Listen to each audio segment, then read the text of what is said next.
सोमवती अमावस्या व्रत कथा के अनुसार एक बार एक गरीब ब्राह्मण परिवार था। उस परिवार में पति पत्नी एवं उसकी एक पुत्री भी थी। उनकी पुत्री समय के गुजरने के साथ साथ धीरे धीरे बड़ी होने लगी। उस पुत्री में बढ़ती उम्र के साथ सभी स्त्रियोचित सगुणों का विकास हो रहा था। वह कन्या अति सुंदर, संस्कारवान एवं गुणवान थी, परंतु गरीब होने के कारण उसका विवाह नहीं हो पा रहा था। एक दिन उस ब्राह्मण के घर एक साधु महाराज पधारे। साधु उस कन्या के स्वभाव से अत्यधिक प्रसन्न हुए और कन्या को लंबी उम्र का आशीर्वाद देते हुए साधु ने कहा कि इस कन्या के हाथ में विवाह योग्य रेखा ही नहीं है। तब ब्राह्मण दंपत्ति ने साधु से इसका उपाय पूछा कि कन्या ऐसा क्या करे कि उसके हाथ में विवाह योग्य बन जाए। साधु महाराज ने कुछ देर विचार करने के पश्चात अपनी अंतर्दृष्टि में ध्यान करके बताया कि कुछ ही दूरी पर एक गांव में सोना नाम की एक धोबिन महिला अपने बेटे और बहू के साथ रहती है, जो बहुत ही आचार विचार एवं संस्कार से संपन्न तथा पतिपरायण है।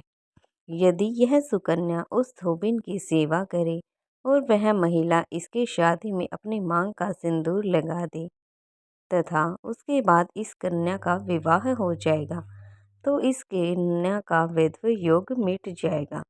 साधु ने यह भी बताया कि वह महिला कहीं बाहर आती जाती भी नहीं है।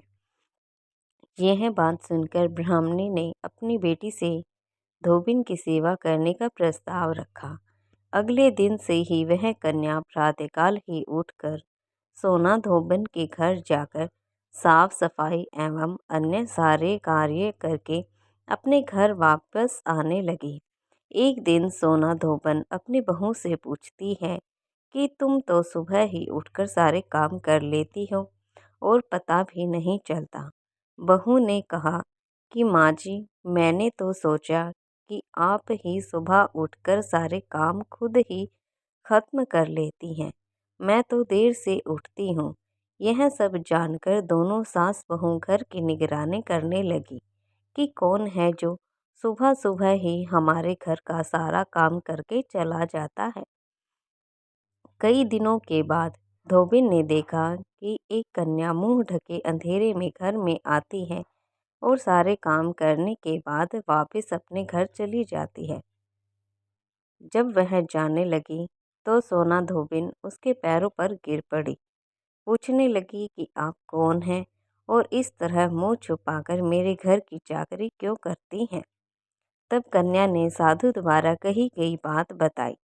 सोना धोबिन पतिपरायण थी, अतः उसमें तेज था। वह तैयार हो गई। सोना धोबिन के पति थोड़ा अस्वस्थ थे। उसने अपनी बहू से अपने लौट कर आने तक घर पर ही रहने को कहा।